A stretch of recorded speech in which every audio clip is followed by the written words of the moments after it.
Hello friends, it's taken me a little while to stop a certain someone who is now sat right here staring at me from sitting right on top of me. I might include a couple of outtakes right at the end of this video, maybe a couple right now.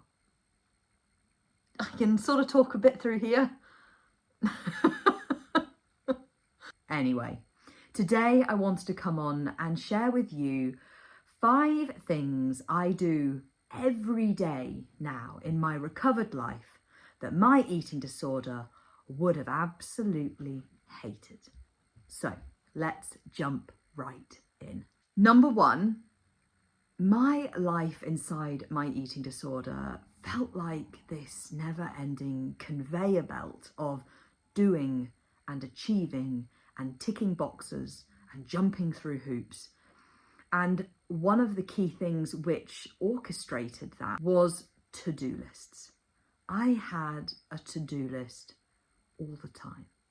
Every day I'd have my to-do list that I would work my way through and tick bits off.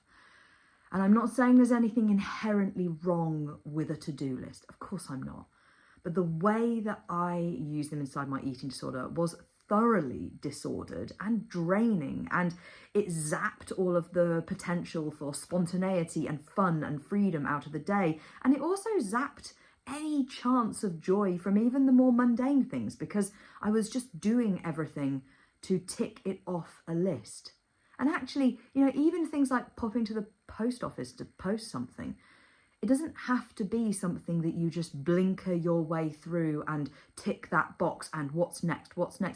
It can be something where you pop out and smile at people and stroke that cute dog that's outside the post office and have a nice little interchange with someone who's in the queue to post things, and you can notice little things, and there's just so much opportunity for joy even in those very boring mundane things when you are not existing in this fun zap of tick it off a list, get it done, get from A to B and B to C. And of course, a big part of this is living in an energy deprived state.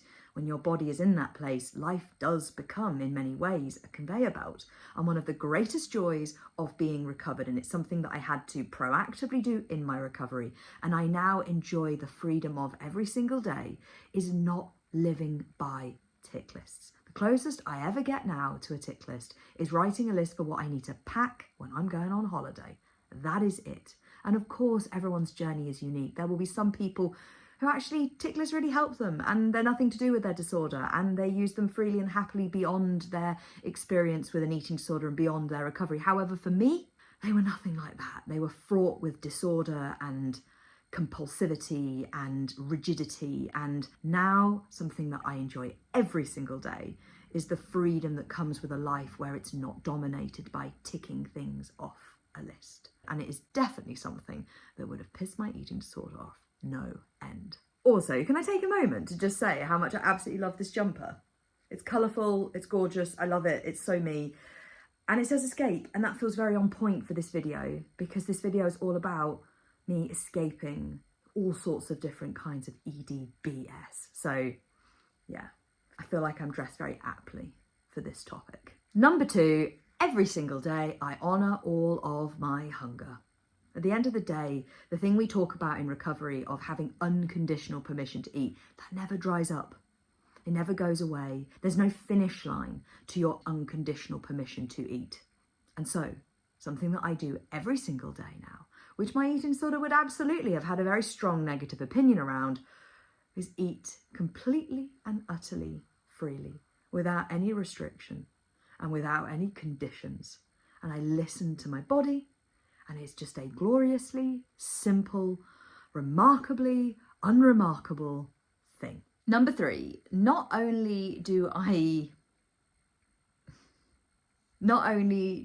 eat without any restriction, I also eat in a very non-rigid, non-robotic, kind of, maybe some would say messy, but I just see it as truly intuitive, not diet culture's version of intuitive, but truly intuitive way. And this is something that my eating disorder absolutely didn't approve of. And also I think it was something that my energy deprived brain really struggled with. I struggled to contemplate how people could just be so free and go with the flow with things and have it all so intuitive. And actually one of the glorious things about putting all the work in to get recovered and being recovered is there's no overthinking, there's no micromanaging, there's no micro-analyzing it. It's gloriously, wonderfully, triumphantly simple. I very joyfully and freely embrace the fluidity of hunger and fullness and listening to my body and eating. And that is something that my eating disorder would have been pissed off by. It's something that my energy deprived brain simply struggled to comprehend. And it's something now that is just the most extraordinary, ordinary thing ever. Number 4, I eat garlic bread every single day. And there may be the very odd exception to this, but it has become a standing joke amongst my friends that I will and do put garlic bread with literally every single meal.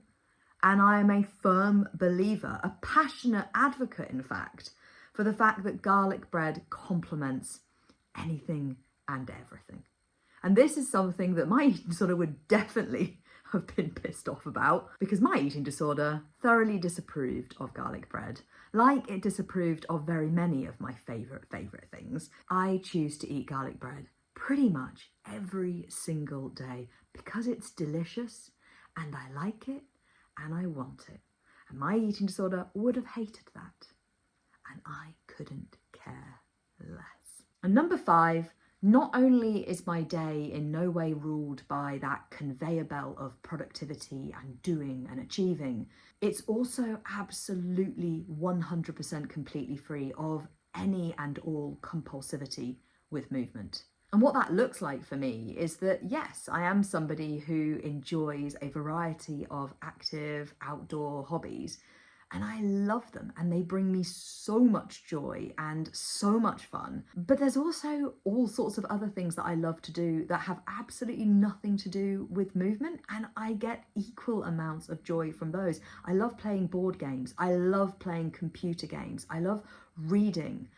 There are so many things that I enjoy to do that are nothing to do with it. I love watching crime documentaries and Disney films and just so many things.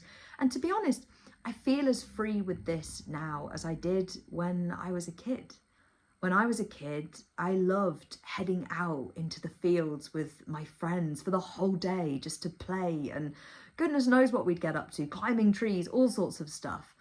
I loved to go into the back garden and make agility jumps for the dogs out of twigs and all sorts of things, and race around trying to get the dogs to jump over things and slalom between things. I loved all sorts of different forms of movement as a child.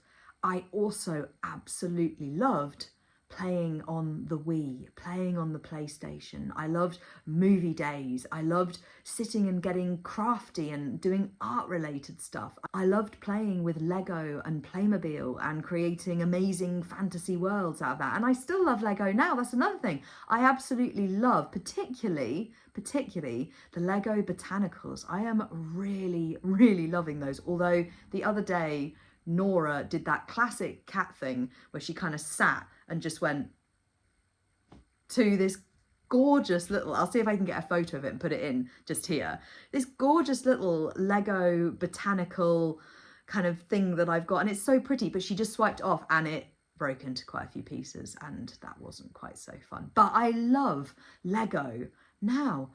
I feel like that childhood me had such a wide variety of hobbies and passions, and I was able to really dive into them and embrace them freely and completely, and that is so true now as well. And there's no doubt in my mind that this kind of freedom that I have with movement and rest would have been absolutely impossible with and in my eating disorder, and therefore would have pissed the eating disorder off. And on that note, I will wrap things up. I really hope this video has been helpful. I hope it's been informative. I also hope it's been a bit entertaining. I know that Roka's been here, there and everywhere, but at the end of the day, I've always wanted this channel to resemble what it would be like if you were to come and sit down in my living room with me and we would just chat things through. So that's the vibe that I'm going for. I think I've achieved that certainly in this video. Let me know in the comments below if you've got any things that you recognise you now enjoy and embrace regularly, every day, every week, that your eating disorder would previously have been thoroughly pissed off by. Let's claim those, let's own those, let's celebrate those glimmers and signs of your freedom and your hard recovery work paying off. Thank you again to every single one of you for your love and support on my channel. It really, really, really, really, really means the world to me, and I look forward to seeing you in the next one. Bye for now. What happens when you have a Vizsla and also want to film a video?